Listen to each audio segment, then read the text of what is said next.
નમસ્કાર વિદ્યાર્થી મિત્રો, આજના લેક્ચરમાં આપણે નવું ચેપ્ટર સ્ટાર્ટ કરવા જઈ રહ્યા છીએ. નાણાકીય બજાર, ફિનાન્શિયલ માર્કેટ.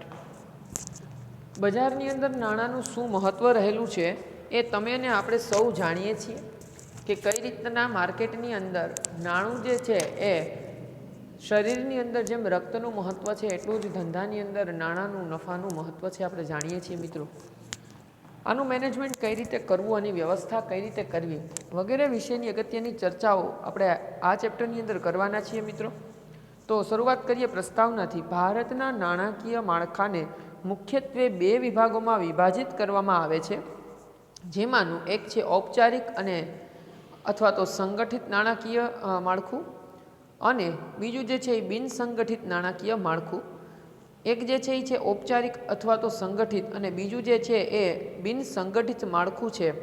સંગઠિત નાણાકીય માળખામાં નાણાકીય બજાર એ મહત્ત્વનું ઘટક છે. સંગઠિત નાણાકીય માળખામાં નાણાકીય બજાર એ મહત્ત્વનું ઘટક છે.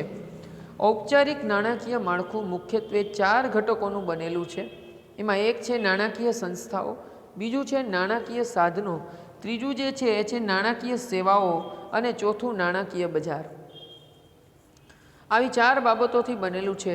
નાણાકીય બજારમાં મૂડી બજાર અને નાણાં બજારનો સમાવેશ થાય છે. મિત્રો, નાણાકીય બજારમાં મૂડી બજાર અને નાણાં બજારનો સમાવેશ થાય છે.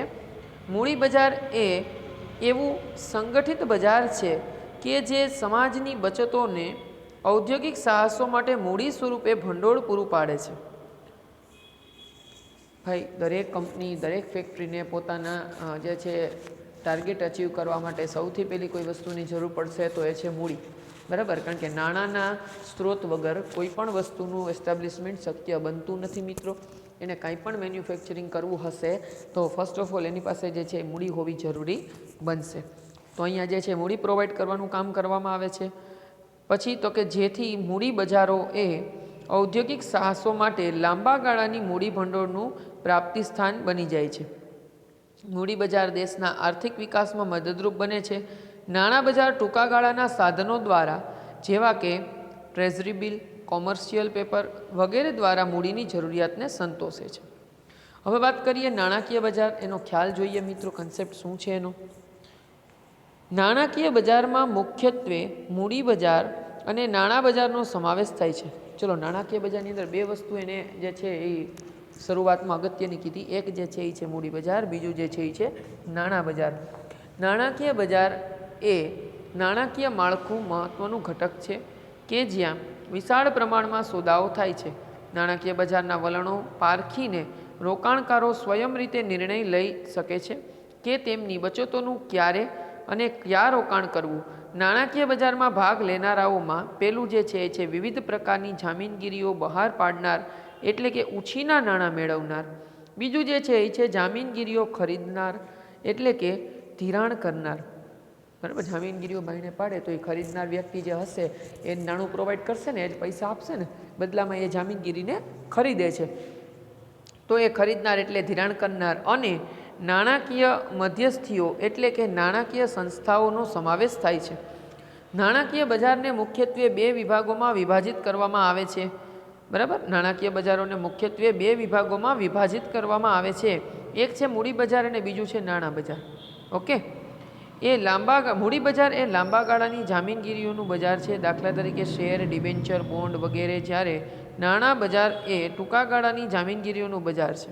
બરાબર? નાણાં બજાર એ ટૂંકા ગાળાની જામીનગીરીનું બજાર છે. દાખલા તરીકે ટ્રેઝરી બિલ, કોમર્શિયલ પેપર વગેરે. મૂડી બજારને બે ભાગમાં વહેંચવામાં આવે છે: પ્રાથમિક બજાર અને ગૌણ બજાર. ગૌણ બજારમાં શેર બજારનો સમાવેશ થાય છે. આ ગૌણ બજારની અંદર શેર માર્કેટનો જે છે ઇન્ક્લુડિંગ છે મિત્રો. પ્રાથમિક મૂડી બજાર બહાર પાડવામાં આવતી નવી જામીનગીરીઓનું બજાર છે. પ્રાથમિક મૂડી બજાર એટલે શું?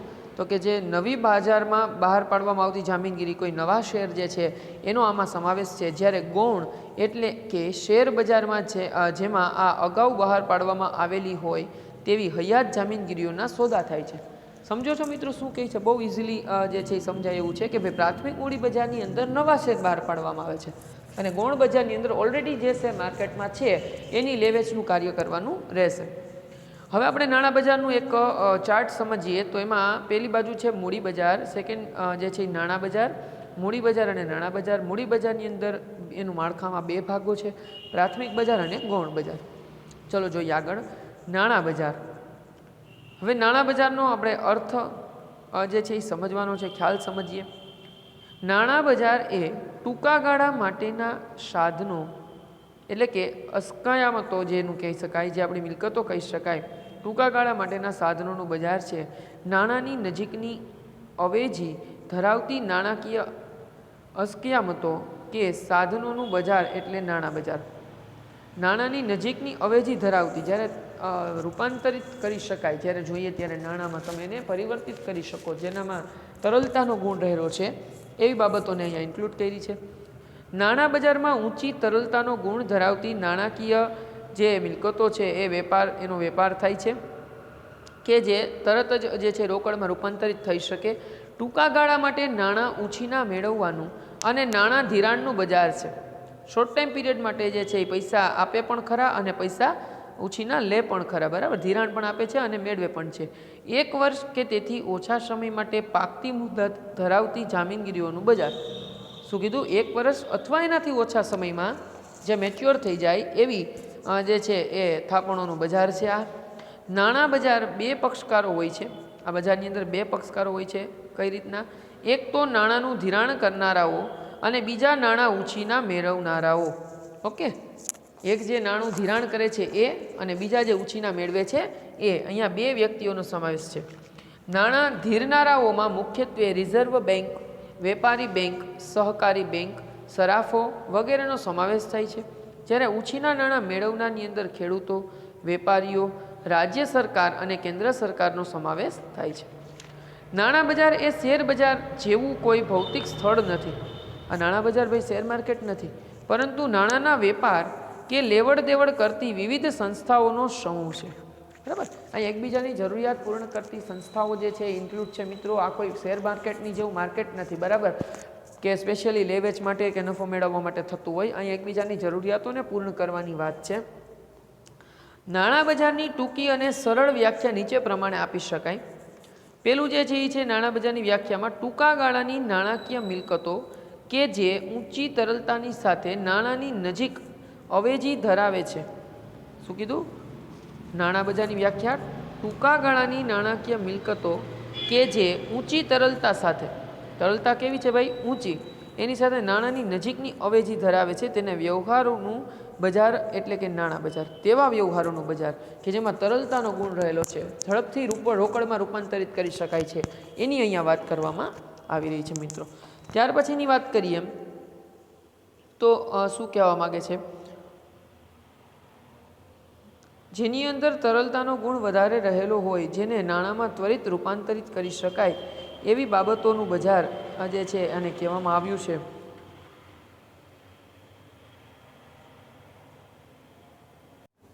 ત્યારબાદ હવે આપણે એની લાક્ષણિકતાઓની ચર્ચા કરીએ તો પહેલું લક્ષણ શું છે?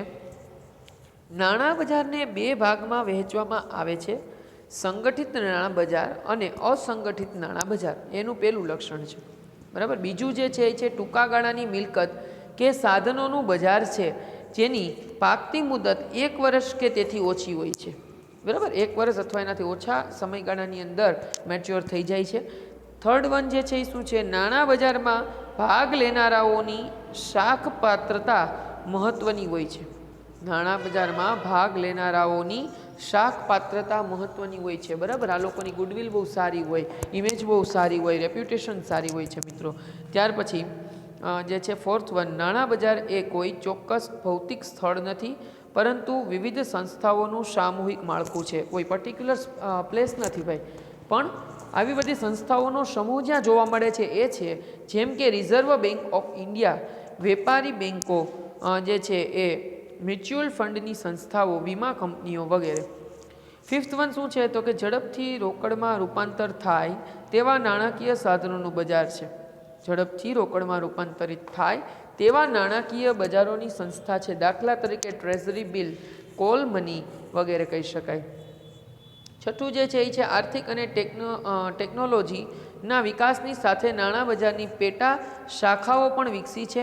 જેમ કે call money, market bond, market treasury bill વગેરે વસ્તુ જે છે ટ્રેઝરી બિલ માર્કેટની સાથે ઘણું બધું બીજું જે છે એ તમને કીધું છે. આ રીતના પણ એનો વિકાસ થઈ રહ્યો છે. 7થની અંદર શું કહે છે તો કે મોટાભાગના નાણાકીય સાધનો દેવાના સાધનો છે. મોટાભાગના નાણાકીય સાધનો દેવાના સાધનો છે. અન્ય નાણાકીય સાધનોની સરખામણીમાં વધુ સલામત હોવાથી જોખમનું તત્વ ઓછું રહે છે. બરાબર. શેર માર્કેટની અંદર જે માર્કેટ અપડાઉન થાય અને પૈસા જે છે તમારી જે વેલ્યુએશન છે શેરની એ અપડાઉન થાય એવું અહીંયા બહુ જોખમ હોતું નથી. બરાબર. ત્યાર પછી નાણાં બજારની સફળતા અને કામગીરીનો આધાર બેન્કિંગ પદ્ધતિ અને નાણાકીય સંસ્થાઓની કામગીરી ઉપર રહેલો છે. આ નાણાં બજાર કેટલું સફળ રહેશે એ કઈ રીતના ખબર પડે ભાઈ? તો કે એની કામગીરીનો આધાર બેન્કિંગ પદ્ધતિ ઉપર છે અને નાણાકીય જે સંસ્થાઓ છે એ કેવું કામ કરે છે એના આધારિત જે છે એ જોવા મળે છે મિત્રો. ત્યાર પછીની વાત કરીએ તો છે સંગઠિત નાણાં બજાર અને અસંગઠિત નાણાં બજાર. એના વિશે શું કહે છે આપણને જોઈએ. ભારતના નાણાં બજારને બે વિભાગમાં વહેંચવામાં આવ્યું છે, જેમાં એક છે સંગઠિત, એક છે અસંગઠિત. પહેલાં ચર્ચા કરીએ સંગઠિત વિશે. તો કે ભાઈ ઔપચારિક નાણાં બજાર હોવાથી રિઝર્વ બેન્ક ઓફ ઇન્ડિયા, વેપારી બેન્કો, મ્યુચ્યુઅલ ફંડ વગેરેનું બનેલું છે. ભારતમાં સંગઠિત નાણાં બજારનું નિયંત્રણ રિઝર્વ બેન્ક ઓફ ઇન્ડિયા દ્વારા થાય છે. ભારતની અંદર જે સંગઠિત નાણાં બજાર છે એનું જે છે મોનિટરિંગ કોણ કરે છે તો કે ભાઈ રિઝર્વ બેન્ક ઓફ ઇન્ડિયા. બરાબર. RBI દ્વારા જે છે એ થતું હોય છે. નાણાં બજારની અંદર પૂરતી તરલતા જાળવવા માટે રિઝર્વ બેન્ક ઓફ ઇન્ડિયા વ્યાજના દરમાં જરૂરિયાત અનુસાર ફેરફાર કરે છે. રિઝર્વ બેન્ક ઓફ ઇન્ડિયા પોતાના ઇન્ટરેસ્ટમાં ચેન્જીસ કરે છે, એના પર્સન્ટેજમાં અપડાઉન કરે છે. નાણાં બજારમાં પૂરતી તરલતા જળવાય એટલા માટે, ઝડપથી નાણાં જે છે એનો સ્ત્રોત જે છે એ ફરી શકે એટલા માટે રિઝર્વ બેન્ક ઓફ ઇન્ડિયા વ્યાજના દરમાં જરૂરિયાત અનુસાર ફેરફાર કરે છે. સંગઠિત નાણાં બજારમાં treasury bill, certificate of deposit, call money જેવા નાણાકીય સાધનોનો સમાવેશ થાય છે. સંગઠિત નાણાં બજાર પદ્ધતિસર રીતે સંકલિત થયેલું છે અને રિઝર્વ બેન્ક ઓફ ઇન્ડિયા દ્વારા નિયંત્રણ થાય છે. એટલે અહીંયા કોઈ જે છે રિસ્ક જે છે બહુ મોટું છે નહીં, રિસ્ક રહેતું નથી મિત્રો. બરાબર. તમારા પૈસા ડૂબી જવાના કે એની વેલ્યુએશન ઘટી જવાની કે અહીંયા કોઈ ફ્રોડ થવાનું કે એવું રહેતું નથી. પછી છે અસંગઠિત નાણાં બજાર. અસંગઠિત નાણાં બજાર ઔપચારિક હોવાથી તેના ઉપર કોઈ કેન્દ્રીય સંસ્થાનું નિયંત્રણ હોતું નથી. પ્રવૃત્તિઓ પણ કોઈ ધારાધોરણ વગર ચાલતી હોય છે. આ નાણાં બજાર નાણાં ધીરનારા જમીનદારો અને વસ્તુઓ ગીરો રાખી અને નાણાં ધીરનારાઓ, દેશી બેન્કરો, શ્રોફ વગેરે બનેલું છે. આ બધા વચ્ચે સંકલનનો અભાવ હોય છે. અસંગઠિત નાણાં બજારની પ્રવૃત્તિઓ ભારતના ગ્રામ્ય વિસ્તારોમાં વધુ જે છે એ વિકાસ પામી છે. જોકે શહેરી વિસ્તારોમાં પણ જોવા મળે છે. બરાબર. કારણ કે પર્ટિક્યુલરલી ત્યાં જ જે છે વસ્તુ ગીરવી મૂકી અને એના ઉપર નાણાં લેવાના અંતે બધું અસંગઠિત ત્યાં જોવા મળે છે. અહીંયા રિસ્ક પણ વધારે છે ભાઈ મિત્રો. બરાબર. ઓલા જેવું નથી ભાઈ કે સિક્યુરિટી પૂરેપૂરી મળશે. આ થોડું અલગ છે પહેલાં કરતાં, આપણે જે જોયું એના કરતાં થોડું અલગ છે. ઓકે. તો આ રીતે સંગઠિત અને અસંગઠિત નાણાં બજારને આપણે સમજ્યા મિત્રો. હવે આવે છે નાણાં બજારના સાધનો. તો નાણાં બજારના સાધનો વિશેની ચર્ચા આપણે હવે પછી નેક્સ્ટ લેક્ચરની અંદર કરીશું. નવું ચેપ્ટર છે મિત્રો, 8મું અને 9મું ચેપ્ટર પ્રમાણમાં થોડું ડિફિકલ્ટ લાગશે. થોડું વ્યવસ્થિત રીતે ધ્યાન આપજો, 2 વાર એને રીડ કરજો, એના ફંડા ક્લિયર રાખજો. આની અંદર અઘરું નથી પણ થોડી લેંગ્વેજ ટફ છે, તમને સમજવામાં થોડું જે છે વિચિત્ર લાગતું હશે, પણ છતાં 1 નહીં ને 2 વખત તમે વિડીયો જોઈ લેશો અથવા તો 1-2 વખત તમે રીડ કરશો એટલે બધા જે છે કન્સેપ્ટ ક્લિયર થતા જશે. તો આજનો લેક્ચરમાં આટલું રાખીએ છીએ મિત્રો. જે સમજાયું છે એકવાર રિપીટ કરજો. ફેરબુકની અંદર સ્વાધ્યાયના ક્વેશ્ચન આન્સર કમ્પ્લીટ કરજો. ફરી પાછા અહીંયા તમને જ્યારે સ્કૂલે બોલાવવામાં આવે ત્યારે તમારે હોમવર્ક આપવા માટે આવવાનું થશે, તો એ ક્લિયર રાખજો માઇન્ડની અંદર. અને હવે પછીનો પોર્શન જે છે એ આપણે નેક્સ્ટ લેક્ચરમાં કન્ટિન્યુ કરીશું.